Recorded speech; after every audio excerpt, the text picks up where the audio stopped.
नमस्कार दोस्तों, मैं हूं अभिषेक और आज मैं बात करने जा रहा हूं लेखक जैनेंद्र कुमार द्वारा लिखी गई निबंध जिसका शीर्षक है बाजार दर्शन। इस निबंध में लेखक अपने परिचितों और मित्रों से जुड़े अनुभव बताते हुए यह स्पष्ट करते हैं कि बाजार की जादुई ताकत कैसे हमें अपना गुलाम बना लेती है। अगर हम अपनी ज़रूरतों को अच्छी तरह समझकर बाजार का उपयोग करें तो हम उसका लाभ उठा सकते हैं, लेकिन यदि हम ज़रूरत को तय करके बाजार में जाने के बजाय उसकी चमक दमक में फंस जाए तो वह असंतोष, तीव्र इच्छा और ईर्ष्या से घायल करके हमें हमेशा के लिए बेकार बना सकता है। इस मूल भावना को लेखक ने अच्छी तरह से समझाने की कोशिश की है। तो चलिए दोस्तों, शुरू से इस निबंध को समझते हैं। एक दिन लेखक के मित्र कोई एक मामूली चीज लेने के लिए बाजार गए थे। जब वे लौटे तो उनके पास बहुत से बंडल थे। तभी लेखक ने अपने मित्र से कहा, यह क्या? फिर वे बोले, यह जो साथ थी। दरअसल उनके कहने का मतलब था कि यह पत्नी की महिमा है, उस महिमा का मैं प्रशंसक हूँ। प्राचीन काल से इस विषय में पति से पत्नी की ही प्राथमिकता प्रमाणित है और यह व्यक्तित्व का प्रश्न नहीं है बल्कि स्त्रीत्व का प्रश्न है। स्त्री माया ना जोड़े तो मैं क्या जोड़ूं? मूल में एक और तत्व की महिमा विशेष है। वह तत्व है मनी बैग, मतलब पैसे की गर्मी या एनर्जी। पैसा पावर है, पर उसके सबूत में आसपास माल टाल ना जमा हो तो क्या वह खाक पावर है? पैसे को देखने के लिए बैंक हिसाब देखिए, पर माल सामान और मकान कोठी तो अनदेखे भी दिखते हैं। पैसे की उस परचेजिंग पावर के प्रयोग में ही पावर का रस है। लोग संयमी भी होते हैं, वे फिजूल सामान को फिजूल समझते हैं। वे काफी बुद्धिमान होते हैं, बुद्धि और संयम पूर्वक वो पैसे को जोड़ते जाते हैं। वह पैसे की पावर को इतना निश्चय समझते हैं कि उसके प्रयोग की परीक्षा उन्हें जरूरत नहीं है। केवल खुद पैसे के जुड़ा होने पर उनका मन गर्व से भरा रहता है। फिर लेखक ने कहा, यह कितना सामान ले आए? फिर मित्र ने सामने ही मनी बैग फैला दिया और कहा, यह देखिए, सब उड़ गया। अब जो रेल टिकट के लिए भी बचा हो। मैंने तब माना कि पैसा और होता तो सामान भी आता। यह सामान जरूरत की तरफ देखकर नहीं आया बल्कि अपनी परचेजिंग पावर के हिसाब से आया है। लेकिन ठहरिए, इस सिलसिले में एक और भी महत्व का तत्व है जिसे नहीं भूलना चाहिए। उसका भी इस कारनामा में बहुत कुछ हाथ है। वह महत्व है बाजार। फिर लेखक ने कहा, यह इतना कुछ बिना वजह ही ले आए? फिर मित्र बोले, कुछ नहीं पूछो, बाजार है कि शैतान का जाल है। ऐसा सजा सजाकर माल रखते हैं कि बेशर्म ही हो जो ना फंसे।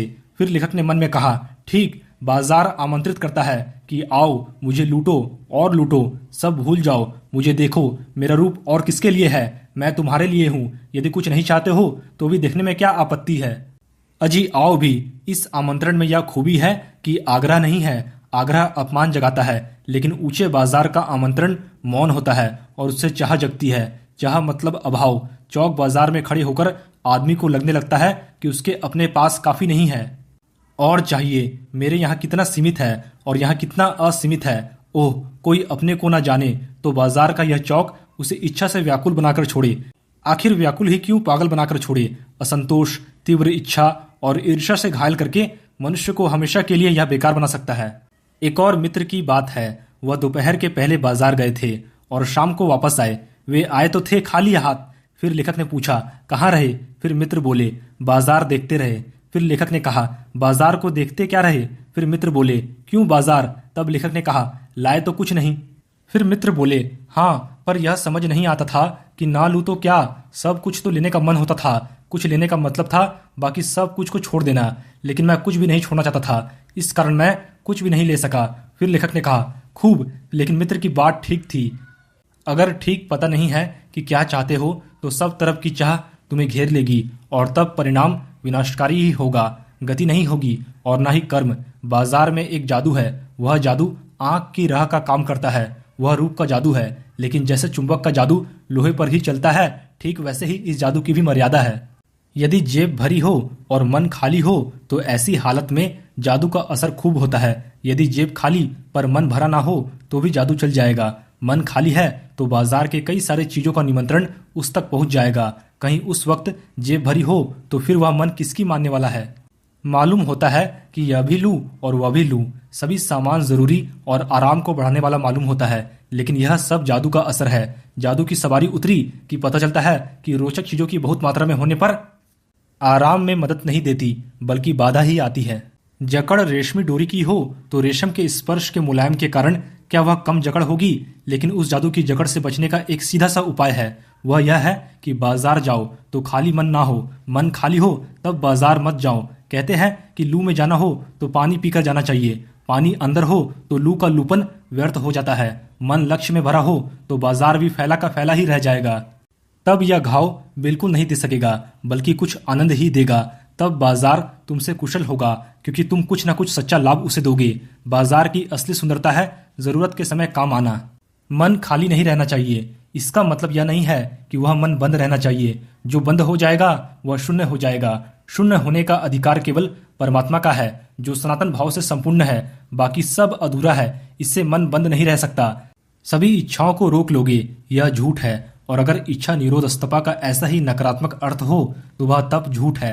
वैसे तप की राह रेगिस्तान की तरफ जाती होगी, मोक्ष की राह वह नहीं है। लालच को यह जीतना नहीं है कि जहां लालच होता है यानी मन में वहां इनकार हो, यह तो लालच की ही जीत है और आदमी की हार। आंख अपनी फोड़ डाली तभी लोभ के योगी के दर्शन से बचे तो क्या हुआ? ऐसे क्या लालच मिट जाएगा? और कौन कहता है कि आंख फूटने पर रूप दिखना बंद हो जाएगा? क्या आंख बंद करके ही हम सपने नहीं लेते हैं? और वे सपने क्या चैन भंग नहीं करते हैं? इससे मन को बंद करने की कोशिश तो अच्छी नहीं, वह व्यर्थ है। यह तो जिद वाला योग है। शायद जिद ही जिद है, योग नहीं है। इससे मन छोटा भले हो जाए, वह मुक्त ऐसे नहीं होता। इससे वह व्यापक की जगह संकीर्ण और विराट की जगह क्षुद्र होता है। सच्चा कर्म हमेशा अधूरापन की स्वीकृति के साथ होता है। इसलिए उपाय वही हो सकता है जो बलपूर्वक मन को रोकने को ना कहे। पड़ोस में एक महापुरुष रहते हैं जिनको लोग भगत जी कहते हैं। वे चूरन बेचते हैं और यह काम करते करते ना जाने उन्हें कितने साल हो गए हैं, लेकिन किसी एक दिन भी चूरन से उन्होंने 6 आने पैसे से ज्यादा नहीं कमाए। चूरन उनका उपनाम है और वे खूब लोकप्रिय है। अगर वे कहीं व्यवसाय का तरीका जान लेते तो आज वे खुशहाल और मालामाल होते। आज क्या कुछ उनके पास नहीं होता। लेखक कहते हैं कि 10 वर्षों से मैं उन्हें देख रहा हूं। उनका चूरन हाथों हाथ बिक जाता है, लेकिन वह ना उसे थोक पर देते हैं और ना ही व्यापारियों को बेचते हैं। एडवांस ऑर्डर कोई नहीं लेता। वे बंधे वक्त पर अपनी चूरन की पेटी लेकर घर से बाहर निकले नहीं कि देखते देखते उनकी 6 आने की कमाई हो जाती है। लोग उनका चूरन लेने के लिए काफी उत्सुक रहते थे। शायद वे लोग चूरन से भी ज्यादा भगत जी के प्रति अपनी सद्भावना देने को उत्सुक रहते हैं। लेकिन 6 आने पूरे हुए नहीं कि भगत जी बाकी चूरन बालकों को मुफ्त में बांट देते हैं। ऐसा कभी नहीं हुआ है कि कोई उन्हें 25वां पैसा भी दे सके। कभी भी चूरन में लापरवाही नहीं हुई है और कभी रोग होता भी मैंने उन्हें नहीं देखा है। लेकिन इतना मुझे निश्चय मालूम होता है कि इस चूरन वाले भगत जी पर बाजार का जादू नहीं चल सकता। कहीं आप भी भूल मत कीजिएगा। इन पंक्तियों को लिखने वाला मैं चूरन नहीं बेचता हूं, ऐसी थोड़ी सी बात भी मत सोचिएगा, बल्कि यह समझिएगा कि लेख के किसी भी मान्य पाठक से उस चूरन वाले को श्रेष्ठ बताने की मैं हिम्मत कर सकता हूं। क्या पता उस भोले आदमी को अक्षर ज्ञान तक भी है या नहीं। बड़ी बातें उसे मालूम क्या होगी, और हम आप न जाने कितनी बड़ी बड़ी बातें जानते हैं। इससे यह तो हो सकता है कि वह चूरन वाला भगत हम लोगों के सामने एकदम महत्वहीन आदमी हो। लेकिन आप पाठकों की विद्वान श्रेणी का सदस्य होकर भी मैं यह स्वीकार नहीं करना चाहता हूं कि उस अपदार्थ प्राणी को वह प्राप्त है जो शायद हम लोगों से बहुत कम व्यक्ति को ही प्राप्त है। माल बिछा रहता है और उसका मन अटल रहता है। पैसा उससे आगे होकर भीख तक मांगता है कि मुझे लो, लेकिन उसके मन में पैसे पर दया नहीं समाती। वह क्रूर व्यक्ति पैसे को अपने आहत गर्व में बिलखना ही छोड़ देता है। ऐसे आदमी के आगे क्या पैसे की व्यंग शक्ति कुछ भी चलती होगी? क्या वह शक्ति दुखी होकर लज्जा युक्त ही ना हो जाती होगी? पैसे की व्यंग शक्ति बहुत ही भयंकर है। लेखक कहते हैं कि मैं पैदल चल रहा हूं कि पास से धूल उड़ाती हुई मोटर निकल गई। वह ऐसी निकली कि कौंधती एक कठिन व्यंग की लिख ही आर पार हो गई। जैसे किसी ने आंखों में उंगली देकर दिखा दिया हो कि देखो उसका नाम है मोटर और तुम उससे वंचित हो। यह मुझे अपनी ऐसी मूर्खता मालूम होती है कि बस पूछिए नहीं। मैं सोचने लगता हूँ कि हाय, यही माँ बाप रह गए थे जिनके यहाँ मैं जन्म लेने को था। क्यों न मैं मोटर वालों के यहाँ हुआ होता। क्या लोक वैभव की यह व्यंग शक्ति उस चूरन वाले बेकार मनुष्य के आगे आगे चुरचुर होकर ही नहीं रह जाती? चुरचुर ही क्यों, बल्कि पानी पानी हो जाता। आखिर वह क्या बल है जो इस तीखे व्यंग के आगे ही पराजय ही नहीं रहता, बल्कि मानो उस व्यंग की क्रूरता को ही पिघला देता है। उस बल को नाम जो भी दो, पर वह निश्चय ही उस स्तर की वस्तु नहीं है जहां पर संसारी धन दौलत फलता फूलता है। एक बार चूरन वाले भगत जी बाजार चौक में दिख गए। लेखक को देखते ही उन्होंने जय जयराम किया। फिर लेखक ने भी जयराम कहा। उनकी आंखें बंद नहीं थी और ना ही उस समय वह बाजार को किसी तरह कोस रहे मालूम होते थे। रास्ते में बहुत लोग और बहुत से बालक मिले जो भगत जी द्वारा पहचाने जाने के इच्छुक थे। भगत जी ने सबको हंसकर ही पहचाना। उन्होंने सबका अभिवादन लिया और सबको अभिवादन किया। इससे थोड़ा भी यह नहीं कहा जा सकेगा कि चौक बाजार में होकर उनकी आंखें किसी से भी कम खुली थी। लेकिन हैरान रहने की मजबूरी उन्हें नहीं थी। व्यवहार में उन्हें दुविधा नहीं था। तरह तरह के बढ़िया माल से चौक भरा पड़ा है। उस सब के प्रति दुश्मनी इस भगत के मन में नहीं है, जैसे उस पूरे माल के प्रति भी उनके मन में आशीर्वाद हो सकता है। रास्ते में बड़े बड़े फैंसी स्टोर पड़ते हैं, लेकिन भगत कहीं भी नहीं रुकते। वे केवल एक छोटी सी पंसारी की दुकान पर रुकते हैं। वहां पर 2-4 अपने काम की चीज लेते हैं और फिर वहां से चले आते हैं। बाजार से बलपूर्वक घृणा उनमें नहीं है। लेकिन अगर उन्हें जीरा और काला नमक चाहिए तो सारे चौक बाजार की सत्ता उनके लिए तभी तक है जब तक वह उपयोगी है, जब तक वहां जीरा मिलता है। जब जरूरत भर जीरा वहां से ले लिया तो फिर सारा चौक उनके लिए आसानी से नहीं के बराबर हो जाता है। वह जानते हैं कि जो उन्हें चाहिए वह है जीरा नमक। केवल इस निश्चित जानकारी के बल पर बाकी सब चांदनी चौक का आमंत्रण उन पर व्यर्थ होकर बिखरता है। चौक की चांदनी दाएं बाएं भूखी की भूखी फैली रह जाती है, क्योंकि भगत जी को जीरा चाहिए, जो कि कोने वाली पंसारी की दुकान से मिल जाता है।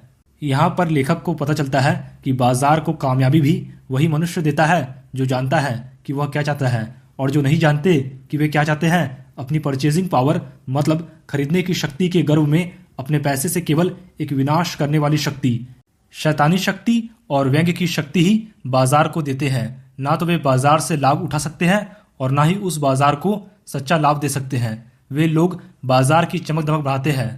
अच्छी नीयत की कमी पर आदमी आपस में भाई भाई, मित्र और पड़ोसी फिर नहीं रह जाते हैं और आपस में ग्राहक और विक्रेता की तरह व्यवहार करते हैं। एक व्यक्ति की हानि में दूसरे व्यक्ति का अपना लाभ दिखता है। ऐसे बाजार को बीच में लेकर लोगों में आवश्यकताओं का आदान प्रदान नहीं होता, बल्कि शोषण होने लगता है।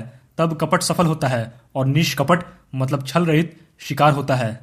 ऐसा बाजार मानवता के लिए विडंबना है, और जो ऐसे बाजार का पोषण करता है और जो उसका शास्त्र बना हुआ है वह अर्थशास्त्र बिल्कुल उल्टा है। वह मायावी शास्त्र है। वह अर्थशास्त्र अनीति शास्त्र है।